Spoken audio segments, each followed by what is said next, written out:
বারজাখ বলে একটা জগৎ আল্লাহ তৈরি করেছেন। কি নাম? বারজাখ। এই জগৎটা হচ্ছে আমাদের দুনিয়ার জগৎ আর জান্নাত জাহান্নামের যে কিয়ামতের দিন এর মাঝখানের একটা জায়গা। এখানে ইল্লিন আর সিজ্জিন দুটো স্তর আছে, একটা নাম ইল্লিন, একটা সিজ্জিন। এই দুনিয়ার নেককার মানুষ যারা, তাদের আত্মাগুলোকে আল্লাহ পাক এই যে ইল্লিনে নিয়ে গিয়ে রেখে দেন। আর দুনিয়াতে যারা পাপী পাপাচারী, তাদের আত্মাগুলোকে আল্লাহ পাক সিজ্জিনে রেখে দেন। এই যে কবরের যে আযাব, যে আমরা একটা কথা বলি, এটা আযাব বলে রুহের আযাব। কিসের আযাব? রুহ। দেহ তো আপনার নাই, ওখানে দেহ আছে? দেহ তো পচে গেছে, গলে গেছে। তাহলে আযাবটা কিসের? রুহের। বুঝাচ্ছি, আমি এই পড়াশোনাটা করেছি ইমাম গাজ্জালী রাহিমাহুল্লাহর বই থেকে। এত গভীর মানে লেখা, মানে ধরতে গেলেও মনে হয় যে একটা লাইন 10 বার পড়তে হচ্ছে। একটা এক্সাম্পল দিয়ে তিনি বুঝাচ্ছেন এভাবে।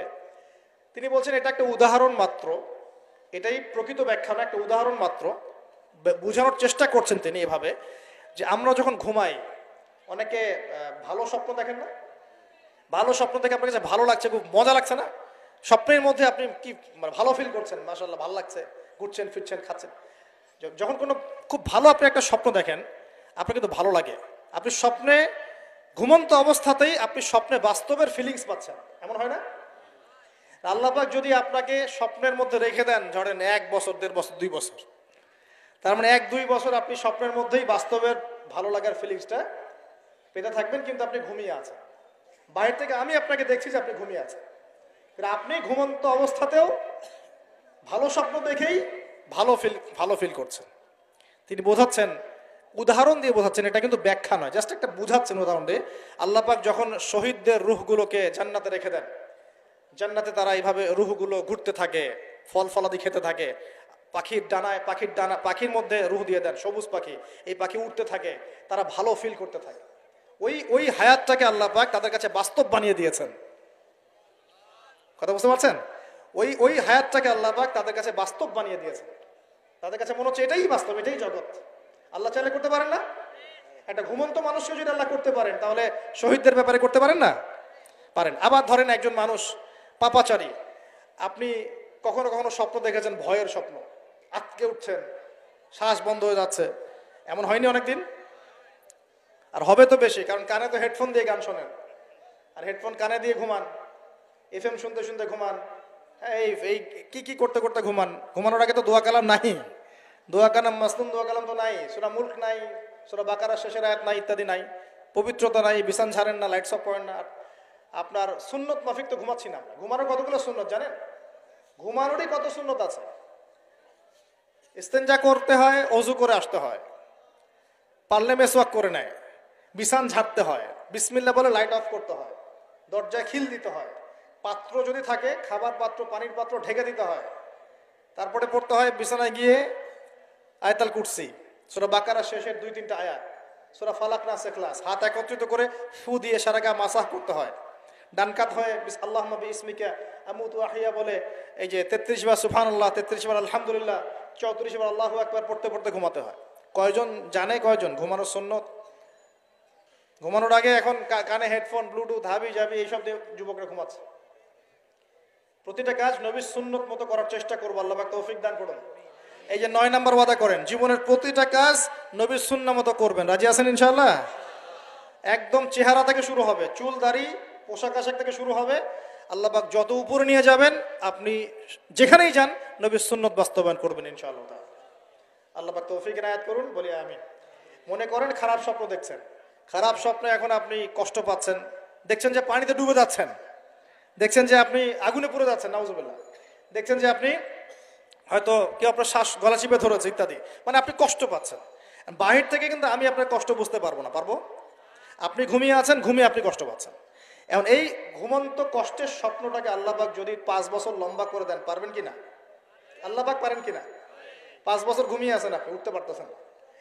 এখন এটা হয় না, আল্লাহ চাইলে পারেন, সম্ভব কিনা? আল্লাহ পাক 309 বছর ঘুম পাড়া রাখেন নাই মানুষকে, আছে না দলিল? কোরআনে আছে না? কোন সূরায়? এই তো মাশাআল্লাহ, মাশাআল্লাহ, সূরা কাহফে আছে না? 309 বছর আল্লাহ পাক 9 জন 10 জন ছেলেকে ঘুম পাড়া রাখছেন না? রাখছেন। তো এখন মনে করেন যে আল্লাহ পাক আপনাকে ওই কষ্টের আযাবটাকে লম্বা করে দিলেন, কষ্টের ওই স্বপ্নটাকে লম্বা করে, তাহলে আপনি কিন্তু ঘুমের মধ্যেও কষ্ট ফিল করবেন। এখন কবরে যদি আল্লাহ পাক বারজাকের জীবনে সিজ্জিনে কিছু আত্মাকে রেখে আত্মাগুলোকে আযাব দেন এবং ওইটাকেই যদি তাদের কাছে বাস্তব ফিল দিয়ে দেন, তাহলে কি তার আযাব পাবে না? অনেক ব্যাখ্যা আছে যেগুলো নিয়ে আলাদা লেকচার দেওয়া লাগে। এতটুকু বোঝেন যে আল্লাহ পাক ইন্নাল্লাহা আলা কুল্লি শাইইন কাদির, আল্লাহ পাক প্রতিটা বিষয় সম্পর্কে ক্ষমতাবান। আল্লাহ পাকের হাতেই সব ক্ষমতা, আল্লাহ সব করতে পারেন। যে আল্লাহ পাক আমাকে শ্বাস নেয়ার ক্ষমতা দিচ্ছেন, নিঃশ্বাস নিচ্ছি, একটা নিঃশ্বাসের দাম কি অন্য কেউ দিতে পারবে? যে আল্লাহ পাক এনভায়রনমেন্ট বায়ুমণ্ডলের মধ্যে নাইট্রোজেন গ্যাস দিয়ে দিয়েছেন, এই গ্যাস কি কে দিয়ে অন্য কেউ দিয়েছে? যে আল্লাহ পাক শ্বাস নেয়ার জায়গা দিয়েছেন, আমাদের হার্ট যে পাম্প করছে, জন্মের সময় থেকে পাম্প করছে, এখন পর্যন্ত থামে নাই, একদিন 1 মিনিটের জন্য থেমে গেলেই শেষ। এটা কে চালু করে রেখেছে? যে আল্লাহ এত কিছু করতে পারেন, সেই আল্লাহর পক্ষে নবী সাল্লাল্লাহু আলাইহি ওয়াসাল্লামকে তার কাছে নিয়ে যাওয়া, এই আযাবগুলো দেখানো এমন কঠিন কিছু? এগুলো নিয়েও এখন মানুষ প্রশ্ন তোলে। তো এখানে নবীজি অনেকগুলো শাস্তি দেখেছেন, তার মধ্যে একই পাপের কারণে তিনটা শাস্তি দেখেছেন। কয়টা ভাই? এই সেই বিখ্যাত পাপের নামটাই হচ্ছে সুদ। কি নাম সেই পাপের? একবার দেখেছেন কিছু লোককে রক্তের নদীতে ফেলে দিয়ে মাথা ফাটিয়ে দেওয়া হচ্ছে। জিজ্ঞাসা করলেন এরা কারা? জিবরাইল আলাইহিস সালাম বলছেন এরা আপনার উম্মতের সেই সব ব্যক্তি যারা সুদখোর ছিল। রক্তের নদী কেন? কারণ রক্ত চুষে খাইতো তারা মানুষ। মাথা কেন ফাটাই দেওয়া হচ্ছে? কারণ এই মাথা দিয়ে বলেছিল ইন্নামাল বাইউ মিসলু রিবা, ব্যবসা সুদ একই জিনিস। এই শয়তানি মাথা থেকে বেরোছে, এই কারণে মাথা ফাটিয়ে দেওয়া হচ্ছে। আর একটা শাস্তি দেখেছেন, তারা পাথর খাচ্ছে, পাথর, বড় বড় পাথর খাচ্ছে, পিছনের রাস্তা দিয়ে পাথর বের হয়ে যাচ্ছে। জিজ্ঞাসা করলেন কাদের কি কারণে শাস্তি দেওয়া হচ্ছে? জিবরাইল আলাইহিস সালাম বললেন এটাও সুদের কারণে। 3 নাম্বারটা দেখেছেন তিনি, যে কিছু মানুষ শুয়ে আছে আর এই পেটটা, এই বাড়ি, আমাদের বাড়ি যেমন উঁচু, বাড়ির মতো উঁচু হয়ে আছে পেটটা, আর পেটের ভিতরে অজগরের মতো বড় বড় সাপ কিলবিল কিলবিল করছে। এই 3টা শাস্তি তিনি দেখেছেন। দেখে জিবরাইল আলাইহিস সালামকে বলছেন এই 3টা শাস্তি কি কারণে? 3টার ক্ষেত্রেই জিবরাইল আলাইহিস সালাম বলেছেন সুদের কারণে, সুদের কারণে, সুদের কারণে। আল্লাহ পাক আমাদেরকে হেফাজত করুন বলি আমি। 10 নাম্বার নিয়াত, আমরা সবাই হালাল খাওয়ার চেষ্টা করবো ইনশাআল্লাহ। আমরা হারামের দিকে যাবো না ইনশাআল্লাহ। হালাল রিজিক আল্লাহ যতটুকু দিবেন এতটুকুতে সন্তুষ্ট থাকবো ইনশাআল্লাহ। এবং যদি আমি সামর্থ্যবান হই, ধনী হতে আল্লাহ পাক নিষেধ করেন নাই, ধনী হতে আল্লাহ নিষেধ করেন নাই, ব্যবসা করতে নিষেধ করেন নাই, ধন সম্পদ আল্লাহ পাক অর্জন করতেও নিষেধ করেন নাই, কিন্তু দুনিয়ার পূজা করতে আল্লাহ নিষেধ করেছে, দুনিয়ার মোহে ডুবে যেতে আল্লাহ নিষেধ করেছেন। সম্পদ ওসমান রাদিয়াল্লাহু আনহুরও ছিল, কিন্তু সেই সম্পদ তিনি তার প্রয়োজনে যতটুকু লাগতো এতটুকু ব্যয় করতেন, বাকিটা আল্লাহর রাস্তায় ব্যয় করতেন। ওসমান রাদিয়াল্লাহু আনহুর মতো ধনী হতে কোনো সমস্যা আছে? কোনো আপত্তি আছে? একটা আমল তার জীবনী থেকে পাওয়া যায়, এটা পড়ে আমার কাছে এত মানে নিজেকে এত ছোট মনে হচ্ছে যে কাশ যদি এই আমলটা আমি করতে পারতাম। বলে দেব? চেষ্টা করছি যে করার, আপনারাও করার চেষ্টা করেন। ওসমান রাদিয়াল্লাহু আনহু ধনী ছিলেন কিনা, তো নবীর কাছে গিয়ে বলছেন যে আমার ধন সম্পদ খুব বেশি বাড়ছে, ইয়া রাসূলুল্লাহ আপনি সম্পদ একটু কমানোর দোয়া করেন তো আমার জন্য। চিন্তা করা যায় মানুষ এমন দোয়া কেউ করবে এই যুগে? আচ্ছা, নবী সাল্লাল্লাহু আলাইহি ওয়াসাল্লাম বললেন তুমি উটের পিঠে, গাধার পিঠে খাওয়া দাওয়া করো, ঠিক আছে, খাওয়া দাওয়া করো। তো তিনি খাওয়া দাওয়া করেন। এখন কয়দিন পরে, কয়দিন বলতে কতদিন আল্লাহ ভালো জানেন, তিনি এসে বলছেন ইয়া রাসূলুল্লাহ আমার তো সম্পদ আরো আগের চেয়ে বাড়তেছে দেখি, আপনি কি দোয়া করলেন?